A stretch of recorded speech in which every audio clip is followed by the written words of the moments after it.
Tad is a problem solver. He's constructive. He's always trying to see how to make something better. He really loves people, and he wants to do whatever he possibly can to help everybody. Have a good time. A very unassuming guy. I think the first impression I had of him was I wanted to go out and buy him some clothes because Tad was in jeans and you wouldn't find him in Neiman Marcus shopping there. A thoughtful, probing, almost relentless study of any opportunity and process, and an extraordinary good taste in people. He's a remarkable person, slightly too conservative for me, but I think everyone who knows him understands. Tad can see other viewpoints, but not for terribly long. He is an articulate conservative and impatient with what he thinks is destructive political correctness. I love talking to Tad about his own personal history, which is a great American success story, pulling yourself up by the bootstraps. And it's clear everything he is and everything he does today comes directly out of that. I was born in Krakow, Poland, which was the ancient capital city. The family moved to Warsaw. My mother and father were on a business trip in the United States.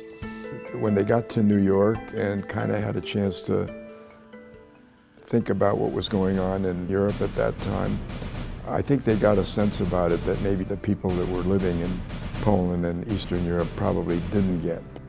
I made a real significant effort really to subsume my early childhood and become, an all-American kid. I mean, I fell in love with the United States of America. I didn't want to be thought of as a refugee.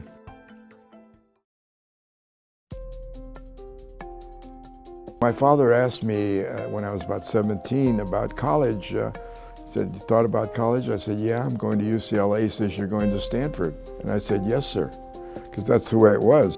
I was in a European authoritarian household. I think what Stanford does is they really work very hard at making a complete person. There's so many things in life that are reflexive, and a lot of those things that I think about or try to think about really probably came to me from my Stanford days. He had this large piece of land in Sacramento that he was telling me about in 2006.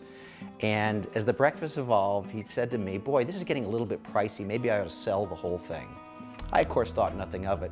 But he did tell me that he sold it a couple months later, and that was 6 months before the housing market crashed. Pretty awesome timing. Fast forward 2 years to another breakfast. He's telling me the same piece of land is being sold for 20 cents on the dollar, and he thinks he ought to buy it back. Sure enough, he does. He called the bottom.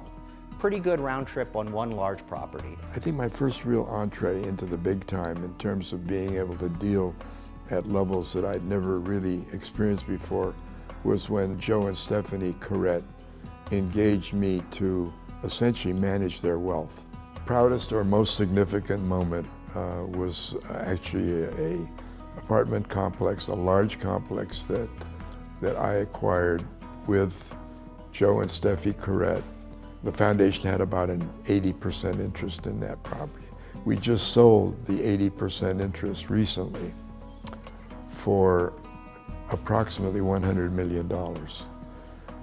The cost of that 80% interest in 1971 in cash was approximately $1.5 million. He's very deliberate. He likes to manage all his own properties. The curb appeal and the maintenance is really tight. He plays for the long game.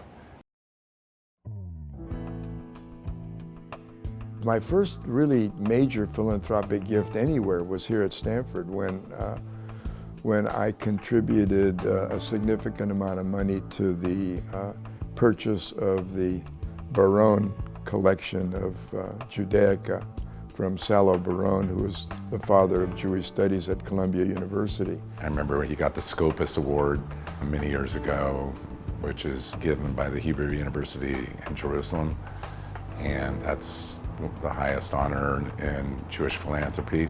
I would say that my philanthropy has been driven by First of all, an ever-increasing sense of Jewish awareness.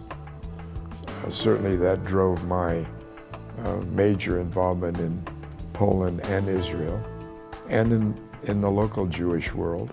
He has helped me in some of my campaigns and others from the Catholic faith. When I was one of the campaign leaders for an endowment campaign at Santa Clara University, he and the Corrett Foundation made a 7-figure gift to Santa Clara University. He's very passionate about education.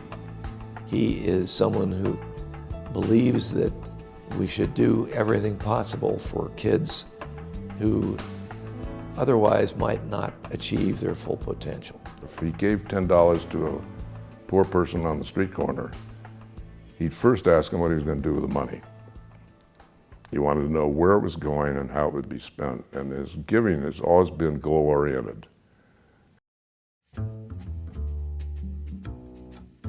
He came over to breakfast at my house on campus. Just the two of us there. And I made him scrambled eggs. He loved them. And he keeps talking about my scrambled eggs. Wants to come back and have another invitation. And I said, look, I taught you how to do it. Are you so dumb you can't learn how to keep and cook scrambled eggs? My daughter Anne was at a dinner party, and she happened to be seated next to Tad.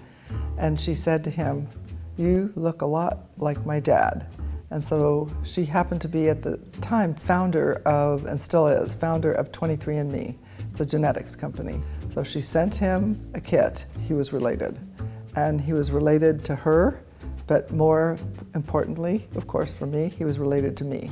We were all shocked. So I was selling an asset once, and he wanted to buy it. And he's a tough negotiator.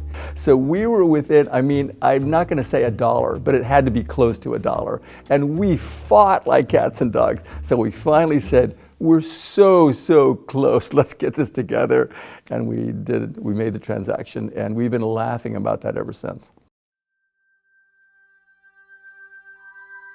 You really can't put your finger on a single legacy, because the thing about Tad is he's had such a big imprint. I mean, at Stanford, so many things. It's not just seeing the Taube Corrett signs in different places, but knowing what's behind them, whether it's Hoover or Hillel or the tennis courts or the law school. He's been a contributor to everything. There's no question that building the museum in Warsaw has to be his single most remarkable achievement, because of the time and energy and effort and his commitment to really highlighting the contribution of the Polish Jews through the 1,000 years of history in Poland. It's essentially become my life's work here in the last decade or so. Its meaning, I think, it goes beyond its meaning to me. I think that this has great meaning to the Jewish people as a whole. I think he would like to be remembered as he will be, as he deserves to be, as a man of passion for good deals and for good causes. He has the legacy of support for worthwhile ideas.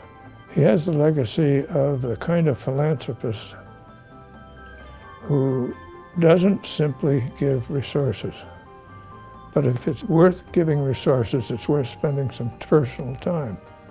To be able to escape a very bad situation that probably would have meant certain death for me, and to integrate myself into the American culture seamlessly and be involved in a nation and a country that has offered so many opportunities to me. So I guess all the components of that would be a definition of pride. I'm immensely satisfied